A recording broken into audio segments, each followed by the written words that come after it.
नमस्कार दोस्तों, Gyandhara STP channel में आपका स्वागत है। मैं आशीष कुमार आज फिर आपके लिए एक नई कहानी लेकर आया हूँ। कहानी को पूरा सुनें, वीडियो को अंत देखें, कहीं पर भी स्किप ना करें।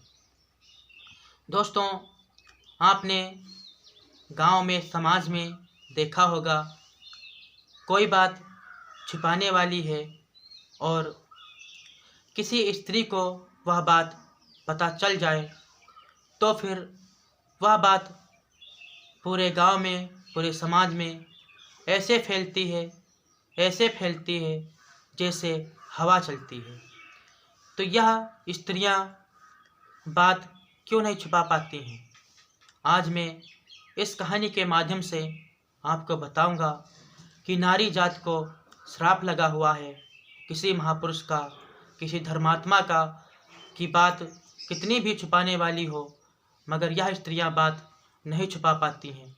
क्यों नहीं छुपा पाती हैं? आज मैं इसका कारण एक कहानी के माध्यम से आपको ज़रूर बताऊंगा। इसलिए वीडियो को पूरा देखें, अंत देखें और इस कहानी में एक एक शब्द को मन लगाकर सुनें। आपको इस कहानी से पता चल जाएगा कि ये स्त्रियां बात क्यों नहीं छुपा पाती हैं। तो आइए दोस्तों, अब हम इधर उधर की बात ना करके आपको उस कहानी की ओर ले चलते हैं। जैसे कि आपने देखा होगा कि महाभारत में बात उस समय की है जब कुरुक्षेत्र के मैदान में पांडव एक तरफ, पांडव की सेना एक तरफ और कौरव की सेना एक तरफ और कौरव थे। कुरुक्षेत्र के मैदान में युद्ध चल रहा था जब अर्जुन ने अपने बाणों से कर्ण के शरीर को छलनी कर दिया और उसका सर काट डाला। वह कर्ण जमीन पर गिर गया।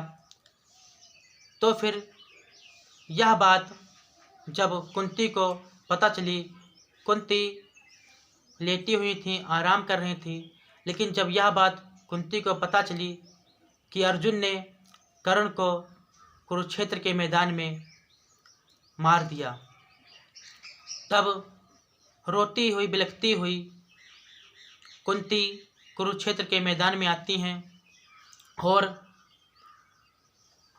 कर्ण की लाश को अपनी गोदी में रखकर रोने लगती हैं। तो पांचों पांडवों ने यह दृश्य देखा, इकट्ठे हुए और अपनी माता कुंती के पास आए। तो अर्जुन ने श्री कृष्ण से पूछा कि प्रभु, यह क्या है? दुश्मन के मरने पर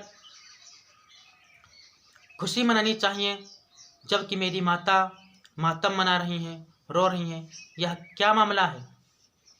तब श्री कृष्ण ने कहा, ये बात हमको नहीं पता है, ये बात अपनी माँ से ही पूछो। तब माता के पास युधिष्ठिर आते हैं और कुंती से पूछते हैं कि माता, यह क्या बात है?